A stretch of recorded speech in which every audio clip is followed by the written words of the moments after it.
उपमुख्यमंत्री एकनाथ शिंदे आणि ठाकरेंच्या शिवसेनेचे आमदार आदित्य ठाकरे म्हणजे एकसंध शिवसेनेतील एकमेकांचे जुने सहकारी। शिवसेनेतल्या फुटीनंतर ते दोघांच पहिल्यांदाच आमनेसामने आले। निमित्त होतं विधानसभा अध्यक्ष राहुल नार्वेकर यांनी मुंबईतल्या रस्त्यांसंदर्भात चर्चा करण्यासाठी बोलावलेल्या बैठकीचं। आता शिंदे आणि ठाकरे आमनेसामने येणार म्हणजे त्या दोघांमध्ये संवाद न होताही नाट्य पाहायला मिळणार हे स्वाभाविक होतं आणि घडलंही तसंच। पाहूयात एबीपी माझाचा हा विशेष रिपोर्ट।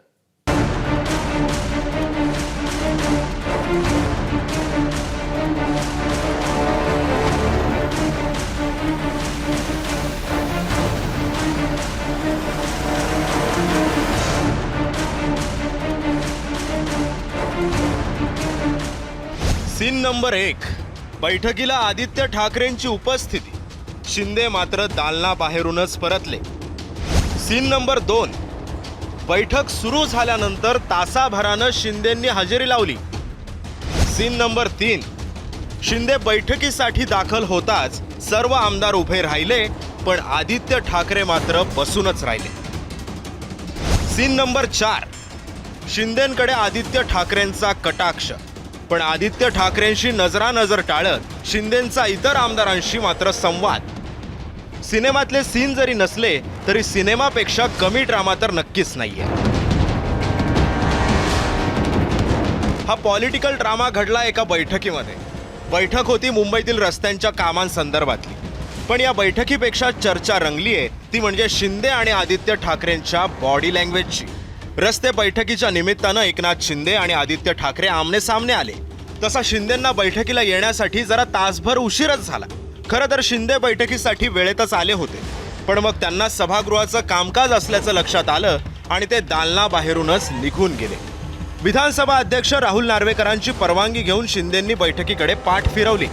दुसरीकडे आदित्य ठाकरेंसह इतर आमदार मात्र शिंदेंची प्रतीक्षा करत होते। शेवटी शिंदेंशिवाय बैठक सुरू झाली, पण तासाभरानं एकनाथ शिंदे बैठकीसाठी दाखल झाले। शिंदे येताच सर्व आमदार उठून उभे राहिले, पण आदित्य ठाकरे मात्र तिथेच बसून राहिले। पुढे शिंदेंनी बोलायला सुरुवात केली। वाटलं आदित्य ठाकरे त्यांच्याकडे बघणारच नाहीत, पण तसं काही झालं नाही। आदित्य ठाकरे पापणी न पाडता शिंदेंकडे बघत होते। शिवसैनिकांच्या भाषेत बोलायचं झालंच तर आदित्य जणू खुन्नसच देत होते, पण शिंदेंनी मात्र नजरानजर टाळली। हा सगळा ड्रामा माध्यमांच्या नजरेतून काही सुटला नाही। शिंदेंचं बोलणं शांतपणे ऐकून घेणाऱ्या आदित्य ठाकरेंनी बैठक संपताच शिंदेंवर आगपाखड केली। आम्हाला अपेक्षित होतं की जे नगरविकास खात्याचे मंत्री आहेत, ज्यांनी तत्कालीन मुख्यमंत्री म्हणून हा सगळा घोळ घातलेला आहे, ते पूर्ण बैठकीत उपस्थित असतील, पण येऊन थोड्या वेळानंतर बैठकीच्या शेवटाला थातुरमातुर केलं। रस्ते घोटाळ्यांवरून आदित्य ठाकरेंनी एकनाथ शिंदेंना नेहमीच टार्गेट केलाय। आता त्यांनी या प्रकरणी आर्थिक गुन्हे शाखेतर्फे चौकशीची मागणीही केली आहे। आणि हे सगळं होत असताना नंतर नगरविकास खात्याचे मंत्री आले, ठीक आहे, ते जसं त्यांचं असतं थातुरमातुर थोडं करून गेले, पण माझी मागणी ही एक राहणारच आहे आणि ही सगळ्याच मला वाटतं आमदारांच्या मनात आहे की याच्यात आर्थिक अनियमितता जी झालेली आहे त्याच्यावर EOWच्या मार्फत चौकशी व्हावी। या बैठकीमध्ये नेमकं काय काय घडलंय जरा एक नजर टाकूया। काँक्रिटीकरणाच्या कामांबाबत आर्थिक गुन्हे शाखेकडून चौकशी व्हावी अशी मागणी आदित्य ठाकरेंनी केली आहे। आदित्य ठाकरे मुख्यमंत्र्यांकडेही रस्ते कामांबाबत चौकशीची मागणी करणार आहेत। एकनाथ शिंदेंकडून रस्ते कामांचा आढावा घेणारा एक रिपोर्ट सादर करण्यात आलाय। टप्पा 1 मध्ये 23%, तर टप्पा 2 मध्ये 0.5% काम पूर्ण झालंय।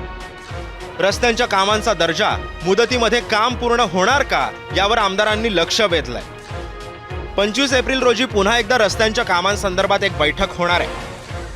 रस्ते काँक्रिटीकरणाच्या कामात घोटाळा झाल्याचा आरोप आदित्य ठाकरेंनी वारंवार केलाय।